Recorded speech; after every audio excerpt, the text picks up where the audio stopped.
तो आप बहुत सारी फिल्में भी देखते हो, तो आपका फेवरेट डायरेक्टर कौन है? फेवरेट डायरेक्टर मेरा मार्टिन स्कॉर्सेज़े। और फेवरेट फिल्म? फेवरेट फिल्म मेरी टैक्सी ड्राइवर।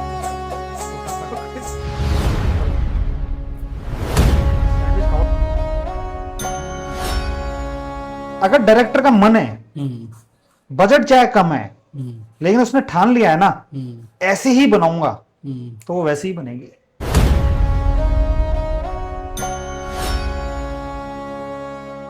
नमस्कार दोस्तों, पगड़ी सीजन में आपका स्वागत है। बहुत सारे लोग ऐसे बोलते हैं कि अगर आपको फिल्म बनानी है तो मुंबई जाना पड़ेगा। हम एक ऐसे युवा फिल्म मेकर से मिलने वाले हैं जिन्होंने अपने गांव में बहुत शानदार सी फिल्म बनाई है और उसका नाम है फिर बे बारी। तो आइए मिलते हैं योगेश मोड़ा जी से। हेलो योगेश भाई, कैसे हैं आप? वहाँ पे एकदम बढ़िया, एकदम बढ़िया। तो योगेश भाई, ये आपका घर है? हाँ जी सर, ये छोटा सा घर मेरा ही है। अच्छा अच्छा, नहीं हम भी आपका ही घर बता रहे हैं। चलो बैठिए बैठिए, आप बैठिए। बैठो, आप भी बैठो। योगेश भाई, कैसे हो आप? मैं एकदम बढ़िया सर। बढ़िया। इन दिनों क्या कर रहे हो आप? अभी जून में मेरी एक फिल्म है, 5 जून को फिर फरवरी, एक तो वो रिलीज हुई है। 2025 में बनाई थी मैंने, शूट करी थी फरवरी में।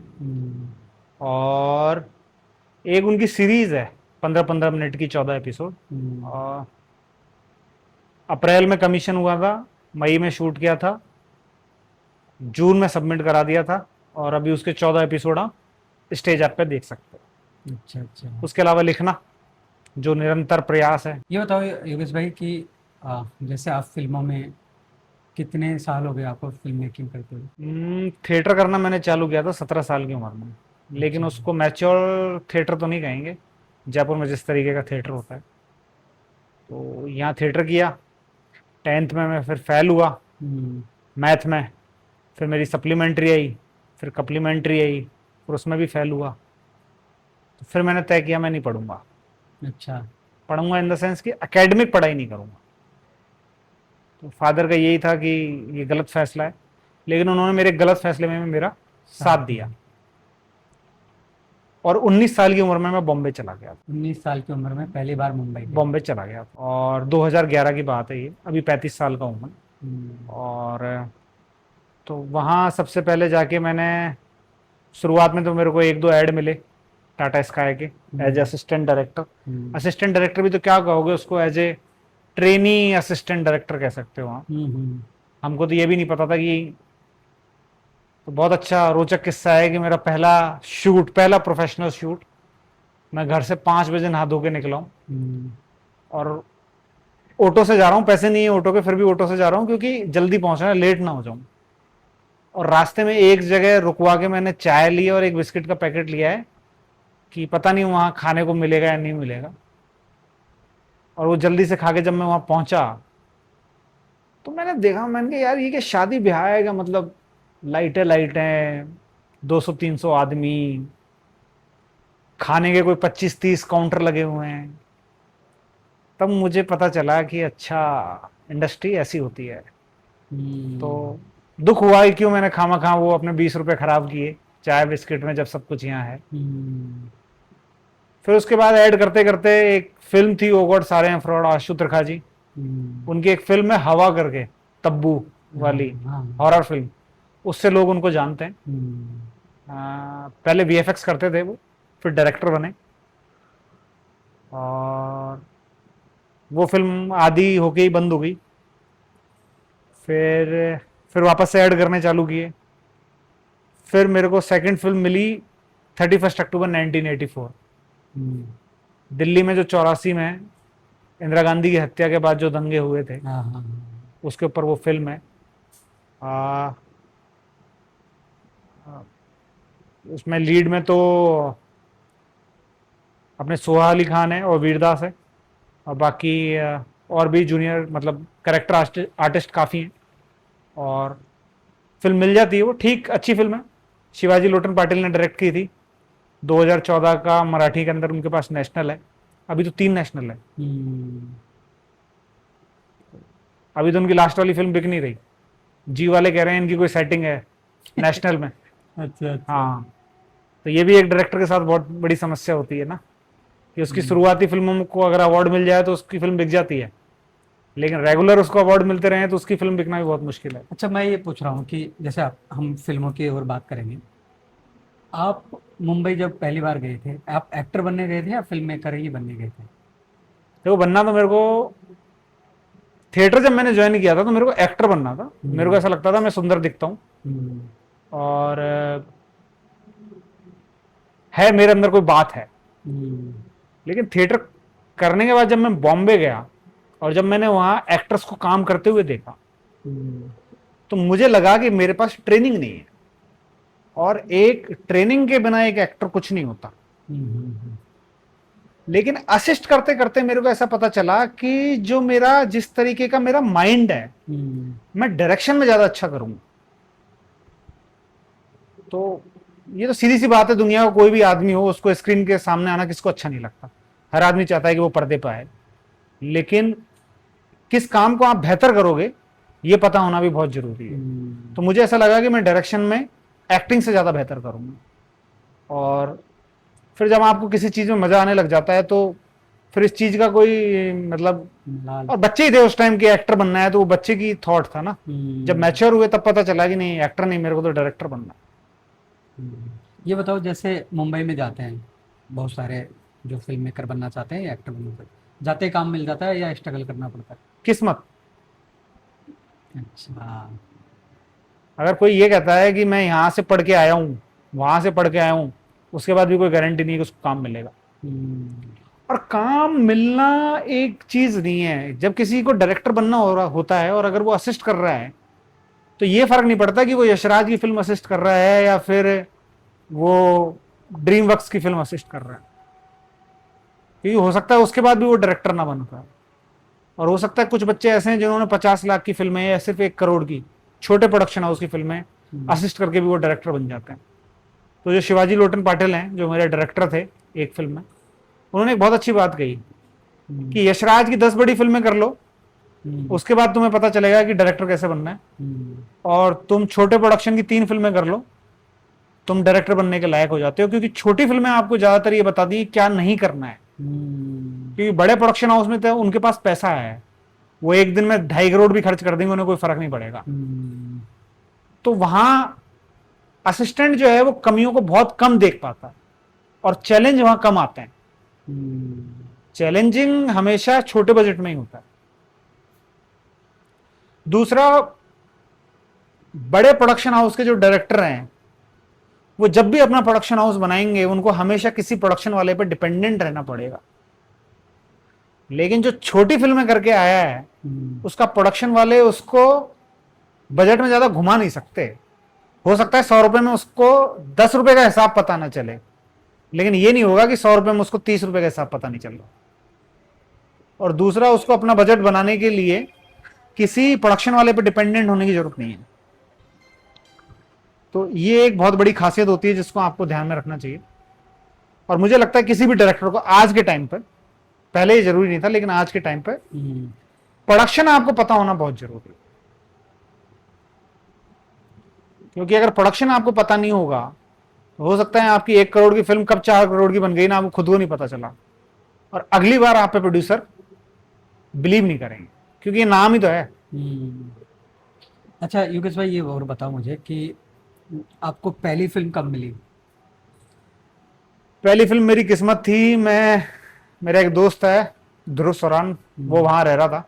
वो 17 साल का चला गया था मुंबई में, और वो अपनी पढ़ाई वढ़ाई वहीं से कर रहा था। तो मैं वहां जाके रहा। इंद्रप्रस्थ करके एक बिल्डिंग है, मोतीलाल नगर फर्स्ट, गोरेगांव वेस्ट। तो हम 6th फ्लोर पे रहते थे और 2nd फ्लोर पे एक आर्ट डायरेक्टर रहते थे, भूपेंद्र सिंह। तो 1 महीने के अंदर उनसे मुलाकात हो गई। वहीं राहुल श्रीवास्तव जो साहिब बीवी गैंगस्टर फर्स्ट सेकंड बुलेट राजा का जो एडिटर है वो भी आया हुआ था। तो उन्होंने कोई किताब मंगाई थी मेरे से, मैं वो किताब देने उनके घर पे गया। रात का समय था, वो दोनों बैठे थे, बातचीत कर रहे थे, चाय वाय पी रहे थे शायद। तो मैं किताब देके जब वापस आया तो दादा का कॉल आया, एक बार वापस आ। मैं वापस गया तो उन्होंने बोले ये राहुल श्रीवास्तव है, ये एड फिल्म बनाते हैं, इनको असिस्टेंट की जरूरत है। तो ये विद इन 1 मंथ हो गया था। तो ये लक होता है कईयों के पास ये होता है, टैलेंट बहुत होता है, नो डाउट मुझसे ज्यादा टैलेंट होगा, लेकिन कई बार क्या है, आप उस जगह तक नहीं पहुंच पाते जहां आपको पहुंचना है, और कई बार पहुंच भी जाते हो तो हो सकता है रिक्वायरमेंट ना हो सामने वाले की। और बड़े प्रोडक्शन हाउस में तो ये हालत है कि स्टार के मामा का बेटा भी आएगा, बुआ की लड़की भी आएगी, तो उनके पास तो ऑलरेडी असिस्टेंटों की मतलब भरमार है, ऑलरेडी सब कहते हैं कि मेरा बेटा 18 साल का हो गया तो अब इसको असिस्ट कराना है, उसको असिस्ट कराना है। तो वहां काम के असिस्टेंट तो 3 ही होते हैं, बाकी तो सब एक चीफ होता है, एक फर्स्ट एडी होता है जिसको आजकल डीए कर दिया है इन लोगों ने, हमारे टाइम पे फर्स्ट एडी कहते थे उसको, आजकल उसको डायरेक्टर असिस्टेंट कहते हैं, जो मॉनिटर पर डायरेक्टर के साथ बैठता है, और एक सेकंड एडी, और लास्ट थर्ड एडी जो शायद कभी कभी आर्ट या कॉस्ट्यूम को भी देख लेता है डायरेक्शन के डिपार्टमेंट की तरफ से। बाकी तो सब चाचा मामा फूफा के होते हैं, एंड अच्छे कपड़े पहनना, वॉकी पे हेलो हेलो करना, अगर उनसे पूछ लिया जाए कि 180 का नियम क्या होता है हाँ। तो शायद वो नहीं बता पाएंगे। अच्छा अच्छा। इसीलिए डायरेक्टर भी लोग कम बन पाते हैं, डायरेक्टर वही बन पाता है जो अपने काम के अलावा जो दूसरे काम हो रहे हैं ना, उनको कितने इंटरेस्ट के साथ देख, क्योंकि जो 10-20 हजार रुपए जो तनख्वाह मिलती है शुरुआत में असिस्टेंट को इतनी मिलती है, तो उससे कोई घर तो चल नहीं सकता, तो स्कूलिंग ही हो रही है उसकी, तो एक तरीके से ग्रेजुएशन ही मान लो आप उसकी। तो वहां खुद की क्लास के अलावा दूसरों की क्लास भी अटेंड करना बहुत जरूरी है, तब आपके चांसेस हैं कि आप भविष्य में जाके एक अच्छे डायरेक्टर बनोगे। सही बोल रहे हो आप। अच्छा ये बताओ कि जैसे मान लो कि मैं फिल्म मेकिंग का कोर्स करूं, या मैं एक ट्रेनिंग लेकर आऊं कहीं से, तो आपके अकॉर्डिंग जो फिल्म मेकिंग का कोर्स करके जो आया है, या कोई कहीं से ट्रेनिंग लेकर, वो बढ़िया डायरेक्टर होता है, या जो ट्रेनिंग लेकर आया वो होता है? दुनिया के जितने भी बेहतरीन डायरेक्टर हैं वो किसी कॉलेज में नहीं पढ़े, अच्छा अच्छा। और जो गए वो वहां पूरी पढ़ाई करके भी नहीं आए। अगर मैं कहूं कि ड्रीमवर्क्स वाले डायरेक्टर का नाम क्या है, अभी नाम याद आ जाएगा, छोड़ दो, तो मुझे ऐसा लगता है कि कॉलेज जो है ना वो आपकी सोच को बांध देता है, और कई बार क्या होता है कि टीचर जब आपको पढ़ाता है ना तो स्टूडेंट उसी पे अटक जाता है, नहीं नहीं सर ने बोला था ना ऐसे ही होता है, तो वैसे ही होता है। और जो लोग कॉलेज की ट्रेनिंग से नहीं आते उनमें होता है कंफ्यूजन, और कंफ्यूजन क्रिएटिविटी की जनक होती है। अगर आप किसी प्रोजेक्ट को करने से पहले कंफ्यूज नहीं हो ना, समझ लो आप कॉपी करना चाह रहे हो, कॉपी कर दोगे आप किसी ना किसी को। तो कंफ्यूजन ही है जो आपको कुछ नए रास्ता ढूंढने के लिए बेबस करता है। और ट्रेनिंग का सबसे बड़ा फायदा ये होता है, कॉलेज आपको क्या सिखाएगा, मैं सबसे पहले कॉलेज पे जाता हूं, मैं गया नहीं, हो सकता है वहां से अच्छे डायरेक्टर निकलते हों या निकले भी हों, लेकिन मुझे अभी तक ऐसा पता नहीं है। और वहां आपको हिस्ट्री में कैसी फिल्में बनी, कौन कौन महान डायरेक्टर हुए, उनकी फिल्में, उसमें सिनेमा हिस्ट्री के अंदर कौन कौन से ऐसे डायरेक्टर आए जिन्होंने अपना थॉट ऑफ स्कूल दिया, और उन फिल्मों में नया क्या था, या कुछ पॉलिटिकल चेंजेस या सोसाइटी के अंदर जब रिफॉर्म हो रहे थे तो उनको उन्होंने किस तरीके से प्रेजेंट किया। ये एक मोटा मोटी बात होती है। लेकिन मुझे ऐसा लगता है बच्चे के सिर्फ पढ़ लेने से, देखो जानकारी होना बहुत जरूरी है, कि आज अगर मैं 180 का रूल तोड़ना चाहता हूं तो पहले मुझे 180 का रूल पता होना जरूरी है। जानकारी किसी भी तरीके से नुकसानदायक नहीं हो सकती। लेकिन जो बच्चा कॉलेज नहीं गया, वो जो साइट पे सब कुछ घटते हुए देख रहा है, एक एक चीज और चैलेंजेस को जो फेस कर रहा है, उससे उसके रिस्क लेने के जो चांसेस है ना, वो उन कॉलेज वाले बच्चों से तो ज्यादा है। लेकिन उसी बच्चे को जो असिस्ट कर रहा है, अगर साथ के साथ कोई ऐसा मेंटर मिल जाए उसको, जो उसको साथ के साथ ये बता दे कि इस सिनेमा की हिस्ट्री क्या रही है, कैसे कैसे अच्छे डायरेक्टर इस दुनिया में आए, उनकी फिल्मों के बारे में उसको बता दे, उन फिल्मों के पीछे छिपे हुए संदेश के बारे में बता दे, और कुछ चीजें जैसे बेसिक हैं, जैसे कलर्स के बारे में, कलर्स किस तरीके से उनकी एक डेफिनेशन होती है, क्या लैंग्वेज होती है, और शॉर्ट्स की भी एक लैंग्वेज होती है, आपको पता हो तो लेंस का एक ग्रामर होता है। हाँ, साइंस वो कि फिजिक्स होती है पूरी हाँ, उसमें। कि फिजिक्स नहीं, जैसे कि अगर मैंने मास्टर लगाया है तो इसका मतलब है कि मैं सबकी बात कर रहा हूँ, क्लोज लगाया है तो मैं किसी पर्टिकुलर की बात कर रहा हूँ, तो एक ग्रामर है ये। आज के टाइम में इस ग्रामर पे कोई नहीं चलता, आजकल तो हर 3 सेकंड में हर किसी को कट चाहिए।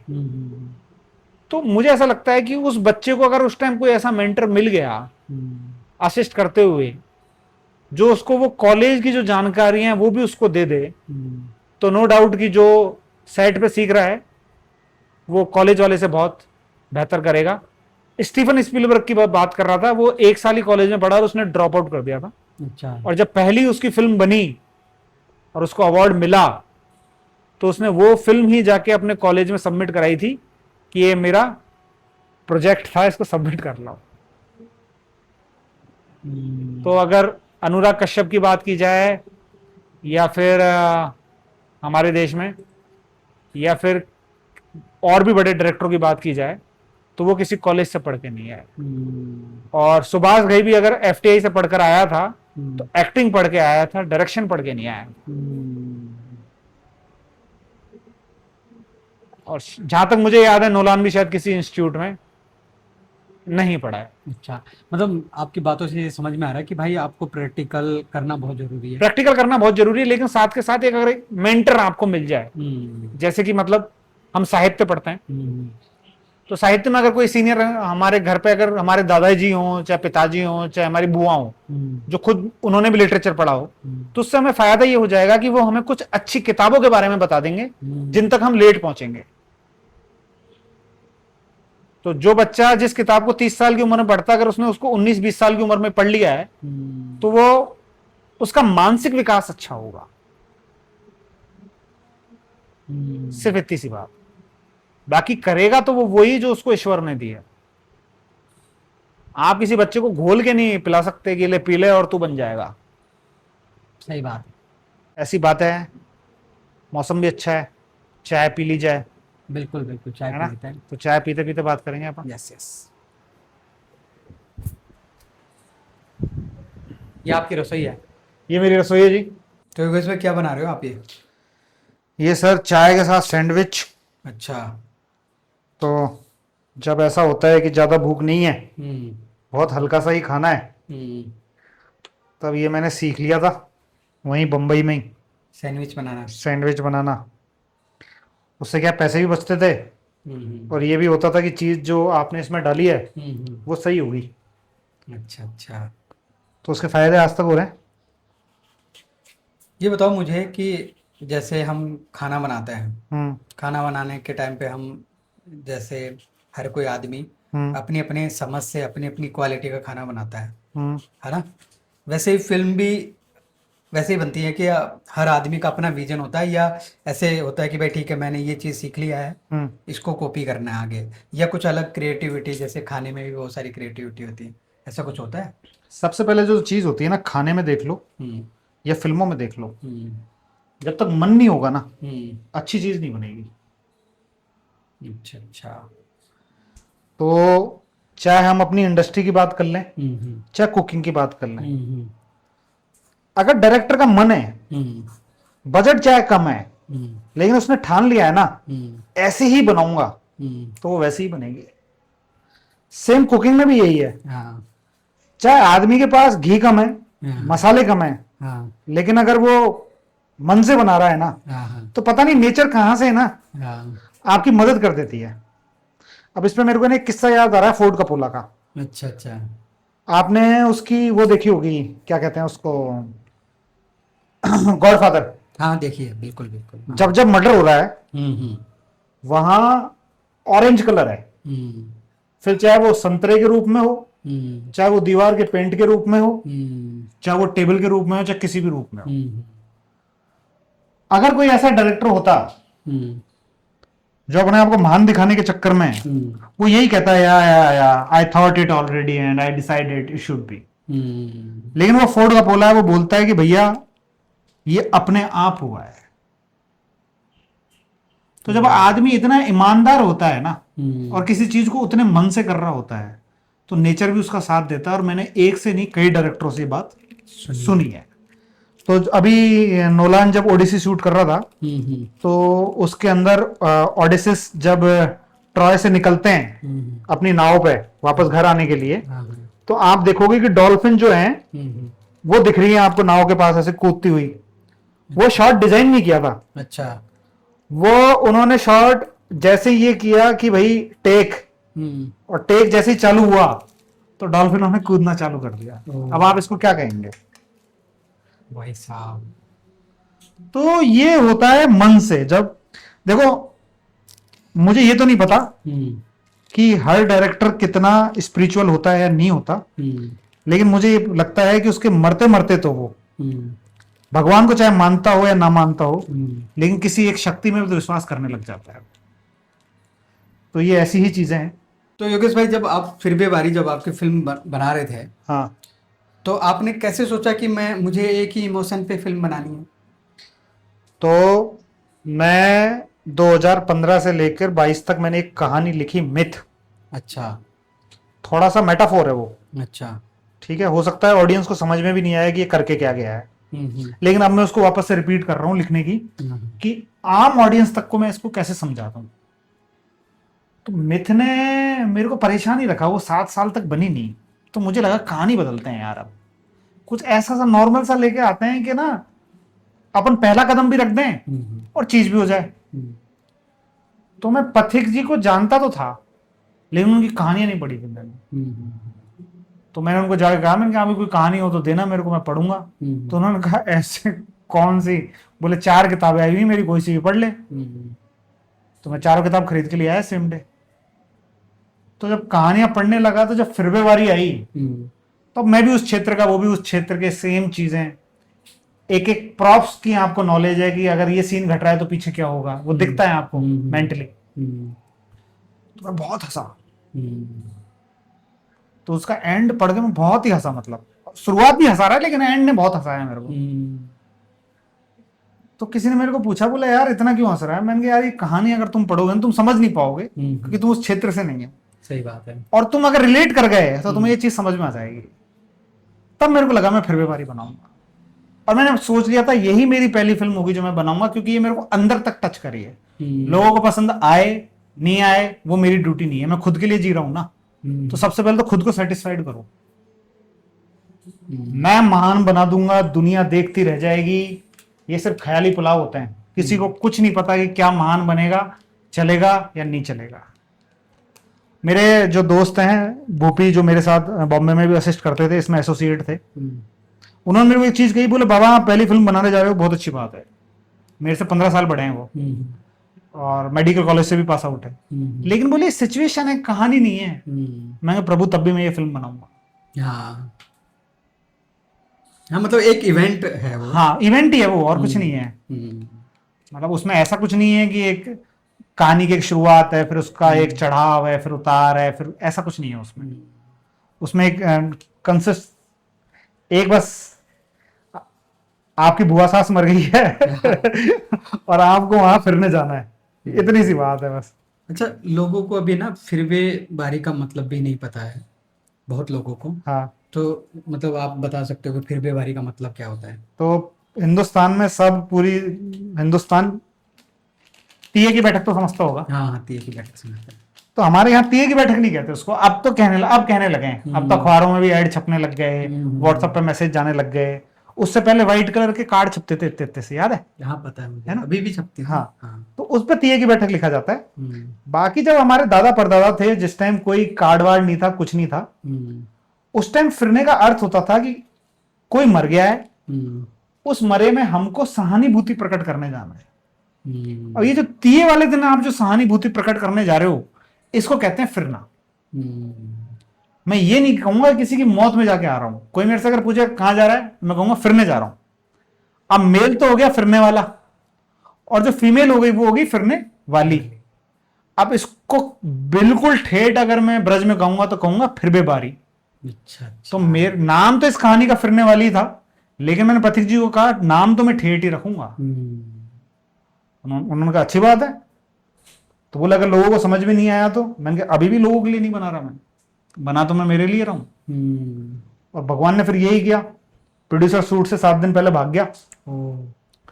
तो फिर मैंने वो 22-25 लाख रुपए जो लगाया वो खुद के लिए ही लगाए, लेकिन भगवान की दया से आज आधे वापस आ भी गए। सही है। आधे की और उम्मीद है, वो भी आ जाएंगे। लेकिन यह है कि किस्मत थी। कई लोग बहुत ट्राई करते हैं फिर भी नहीं बन पाती। लेकिन मैं फिर भी एक चीज कहूंगा नए फिल्म मेकर को कि बैठे मत रहो। अगर कुछ बनाना है ना भाइयों, मैंने तो कुछ नहीं उखाड़ा है अभी तक। मैं ऐसे नहीं कहूंगा मैंने कुछ उखाड़ लिया। मैंने एक फिल्म करी है अभी तक और एक सीरीज करी है, और अभी तो खिलौना सिर्फ मेरे हाथ में आया है। अभी तो मैं उसको खोलूंगा, तोड़ूंगा, मरोड़ूंगा, फिर कुछ बनेगा। तो पहली सीढ़ी तो मैंने चढ़ ली है। उस पहली सीढ़ी के लिए अगर जो यंग जो भी हैं डायरेक्टर, चाहे वो मेरी उम्र के हो या मेरी उम्र से छोटे, मैं उनसे यही कहूंगा किसी प्रोड्यूसर के इंतजार में मत बैठो। अगर 10,000 भी तुम्हारे जेब में है ना, तो 10,000 का रिस्क लो, क्योंकि नेचर तुम्हें देख रही है। अगर उसने तुम्हारी इंटेंसिटी को पकड़ लिया ना, तो फिर तुम्हें कोई नहीं रोक सकता। और मुझे लगता है ईश्वर भी जो है ना, वो आपकी इंटेंसिटी देखता है। वो ये नहीं देखता कि आपके पास पैसा है या नहीं है, क्या है क्या नहीं है। कई लोगों के पास पैसा होता है फिर भी फिल्म नहीं बना पाते, क्योंकि इंटेंसिटी नहीं है, वो भाव ही नहीं है कि मेरे को करना है। तो मेरी मम्मी ने भी मेरे को कहा था कि बेटा रिस्क ले रहे हो, और मैंने कहा नहीं लूंगा तो उससे क्या महान बन जाऊंगा। लेकिन मेरी वही फैमिली की बात, मेरी फैमिली ने मेरे को हमेशा मेरे हर डिसीजन में सपोर्ट किया, इसमें भी किया। और मेरी मम्मी सब कुछ थी इस शूट पे। वो एग्जीक्यूटिव प्रोड्यूसर भी थी, वो प्रोडक्शन मैनेजर भी थी, वो स्पॉट बॉय भी थी, और वो कुक भी थी। मतलब ऐसे तो हर टीम थी, लेकिन उन 8 दिन शूट पे मेरी माँ मुझसे पहले उठती थी और मुझसे लेट सोती थी। आपकी फिल्म में कुछ मेरे जानकार एक्टर जी। हैं जिन्होंने काम किया है। हाँ। वो बता रहे थे इसके बारे में मेरे को कि आपकी मदर ने बहुत हेल्प करी है इसमें, और आपकी पूरी फैमिली ऐसे इन्वॉल्व हो गई थी जैसे उनके घर की शादी है, ऐसा। क्या ये सही बात है? ये सत्य है भाई, सब बिल्कुल सत्य है। मेरे चाचा हो, चाहे मेरी मौसी हो, चाहे मेरे मामा हो, आपके पास कुक वो स्पॉट विस्पॉट सब होते हैं, लेकिन उसके अलावा भी 10 काम होते हैं। कि दूध खरीदा नहीं गया, दूध पड़ोसियों ने ही भेजा, चाय जो बन रही है 10-15 लीटर की ना। उसके अलावा सिलेंडर कम तो नहीं पड़ रहा, सब्जी कटवाने में मदद कर देते हैं। चलो अब ये ब्लॉक लगेगा तो इसको साफ करवा दो, ये यहाँ लिपा हुआ होना चाहिए तो इसको लिपवा दो। और दूसरा, जब आप अपने घर में शूट कर रहे होते हैं तो एक अलग ही कॉन्फिडेंस होता है। तो फिर भी बारी आपने अपने घर पे मेरे घर पे ही शूट की है, तो इसके पीछे भी एक चीज है। जस्ट 1 साल पहले फिर वे बारी शूट करने से पहले, तब तक मैंने फिर वे बारी पढ़ी नहीं थी। मैं अपने घर में पीछे की तरफ जहां से वेस्ट खुलता है, वहां से जब वेस्ट सूरज ढल रहा होता है ना, तो पूरी ऑरेंज रोशनी मेरे घर के अंदर आती है, और मैं 3 साल की उम्र से वो सीन देख रहा हूं। तो मुझे ऐसा लगा कि भगवान मुझे एक दिन मौका दे ऐसा कि मैं अपने घर में शूट करूं। और भगवान ने मुझे मौका दिया कि मेरी पहली फिल्म ही मैंने मेरे घर में शूट करी है। और मेरी दादी, मेरे को याद है, उस सनसेट के टाइम वहां जरूर बैठा करती थी। शायद उनका फेवरेट जगह वही था। भाई एक किसान परिवार से थी, ऐसे कोई पढ़ी लिखी, ऐसे कोई विचारों में डूबी हुई औरत तो नहीं हो सकती वो। लेकिन मुझे ऐसा लगता है कि एक अनपढ़ औरत भी अगर सुट्टा पीते हुए किसी एक महान विचारक से भी ज्यादा अच्छा सोच सकती है, ऐसे एक्सप्रेशन आते थे उनके चेहरे पे। तो मुझे ऐसा लगता है शायद वो मेरी दादी या फिर मेरे पिताजी का आशीर्वाद है कि जो मैंने सोचा वो मैंने कर लिया। और ऑफकोर्स माँ का आशीर्वाद तो हमेशा रहता ही है। तो जोर नहीं आया फिल्म बनाने में। गजब, शानदार। कि ना बहुत सारे डायरेक्टर है ना, बहुत ऐसे इंटेंस माहौल कर देते हैं, और वहाँ कोई बोल भी नहीं सकता है, और जब भी वो एक्शन में बोलेंगे तो ना गाली निकाल देते हैं। तो ये क्या माहौल अच्छा है मतलब फिल्म बनाने नहीं, के? सबसे बुरा असर पड़ता है आपके एक्टर पर। आप टेक्नीशियन को गाली बक दो, उसके एक्सप्रेशन उस पर स्क्रीन पे नहीं दिखेंगे। हो सकता है वो किसी लाइट में उसका मन कम हो जाए या जो कमी है उस पर ध्यान ना दे, लेकिन एक्टर को अगर कुछ बुरा लग गया ना, वो स्क्रीन पे दिखेगा। और आपको गाली क्यों बकनी है? आपको महान, खुद को महान दिखाना है इसलिए फिल्म बना रहे हो, या आपको एक अच्छी फिल्म बनानी है इसलिए फिल्म बना रहे हो? दोनों में बहुत फर्क है। आप वो ये गाली गलौज और ये सारी चीजें आप इसलिए कर रहे हो क्योंकि आप हो ही नहीं वो, और जो वाकई में है ना, वो बहुत प्यार से काम निकाल के ले जाता है आपको। मैं ये नहीं कह रहा कि आपकी टीम चिल्ला रही है, चीख रही है, कुछ कर रही है। जब आप साइलेंस बोल रहे हो उस टाइम अगर आपकी टीम साइलेंस है टेक के वक्त, तो उसके अलावा आपको कोई फर्क नहीं पड़ना चाहिए। आपकी टीम अगर आप ये कह रहे हो कि 5 बजे मैं ये शॉट लूंगा और आपको वो चीज रेडी मिल रही है, तो इससे ज्यादा क्या लोगे यार उन लोगों के साथ। अभी मैं एक बताता हूं, मेरे कमरे का सीन था, बेडरूम का। भाई 2 लाइटमैन खड़े हो जाएंगे, एक साउंड वाला आ जाएगा, डायरेक्टर है, डीओपी है, एक्टर है। इससे ज्यादा तो कमरे में कितने लोगों को घुसाओगे? सही बात। अब बाकी की टीम जाके सोएगी थोड़ी, वो बाहर खड़ी है, लेकिन बाहर खड़े खड़े भी क्या करेगी? तो वो लूडो खेल रहे हैं। मैं जैसे आया उन्होंने लूडो छुपा लिया। मैंने कहा भाई खेलो, बस आवाज नहीं आनी चाहिए। तुम खुश हो ना, इसी में खुश हूं मैं।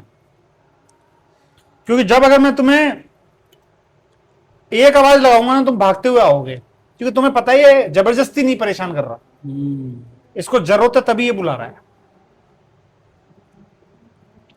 और जब मैंने जिससे कैमरा लिया था ना, उसकी बात बताता हूं मैं आपको। तो मेरे को बोला भाई साहब आपने इन लड़कों को क्या खिला दिया पिला दिया? मैंने क्यों? बोला ये जिस शूट पे भी जाते हैं हर दूसरे दिन तो कॉल आ जाता है, भाई साहब ऐसे परेशान कर रहा है, वैसे परेशान कर रहा है, खाना नहीं आया, ये नहीं आया। आपके यहां से मेरे को 12 दिन कॉल ही नहीं आया भाई साहब। अब कल को मैं उससे कोई सामान लेने जाऊंगा ना, वो मेरे को औरों से 10,000 रुपए कम में हंसते हंसते हुए देगा।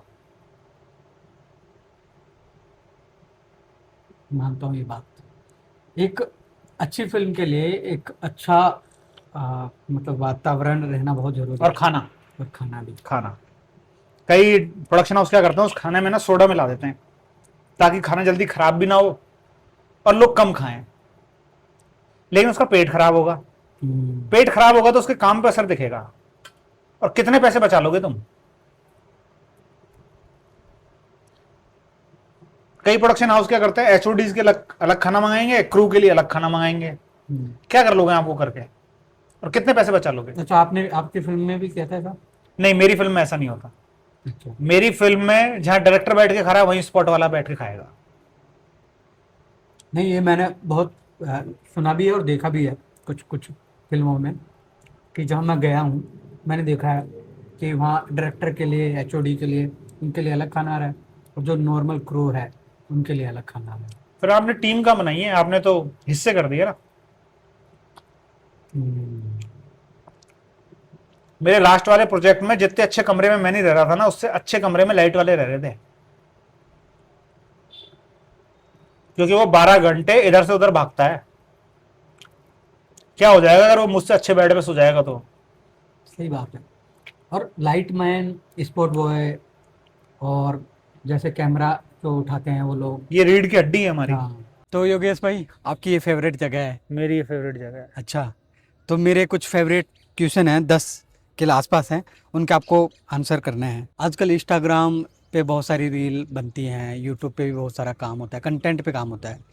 इसकी वजह से क्या फिल्मों पे कुछ प्रभाव पड़ा है? हाँ, लोगों के पेशेंस लेवल में गिरावट आई है, कि अभी जो पेशेंस है वो 5 सेकंड का रह गया शायद, नहीं तो अंगूठा घूम जाता है ऊपर। माइक्रो ड्रामा और शॉर्ट फिल्म, जो शॉर्ट बनते हैं, उसके बारे में क्या विचार है आपका? मार्केटिंग का एक बहुत अच्छा जरिया है। आपको अपने 1 घंटे के कंटेंट तक अगर किसी व्यक्ति को लेके आना है, तो कुछ 30 सेकंड का, 40 सेकंड का ऐसा काटो, मतलब एडिट में काटो, कि उस बात को लेके आदमी वहां तक आ जाए।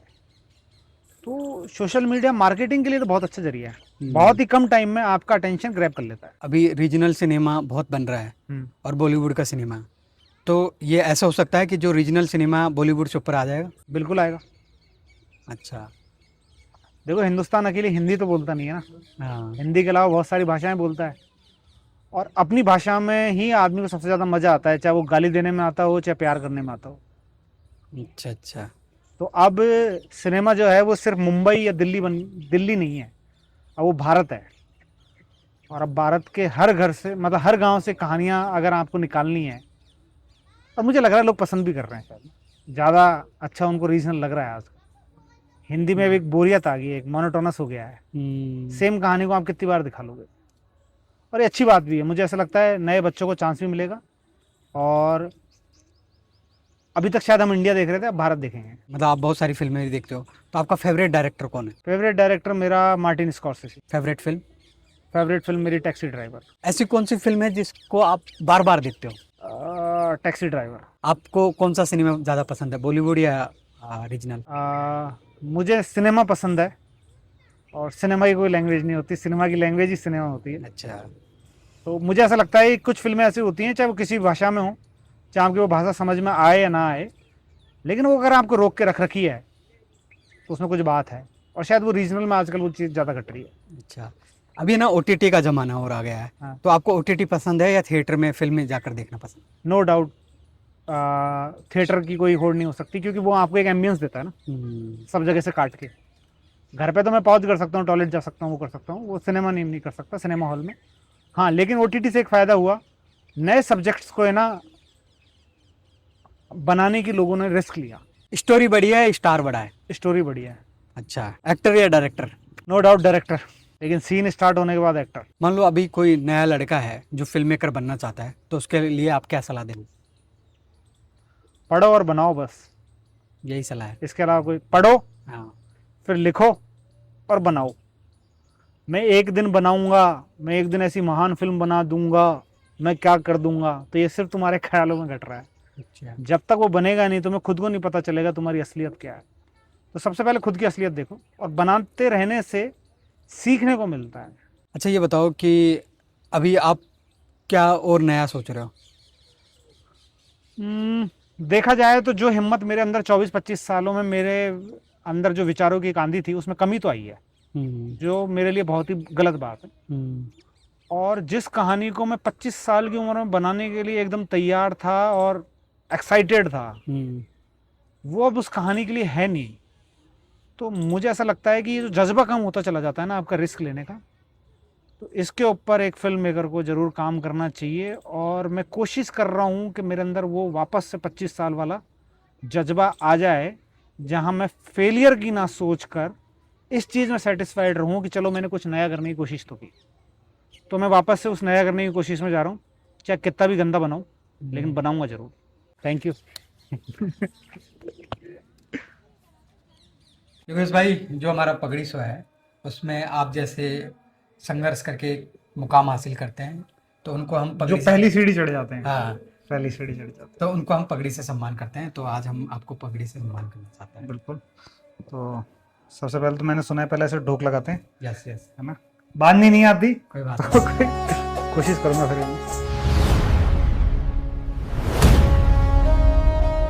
बहुत मस्त लग रही है। तो हमारे पगड़ी के दर्शकों को कुछ आप कहना चाहते हो? बहुत ही अच्छी शुरुआत है, बिना किसी लाग लपेट के, सीधी बात है। और अगर आपको ऐसी बातें सुनने में मज़ा आता हो, तो मुझे लगता है कि आप अपना कीमती समय यहाँ जाया कर सकते हैं और खर्च कर सकते हैं। शायद कुछ दो बातें सीख के ही आप यहाँ से जाएंगे। तो मेरी आपसे रिक्वेस्ट है, इस पेज को लाइक और फॉलो जरूर करें, नहीं तो आप तक ये सूचना पहुँचेगी नहीं। Thank you.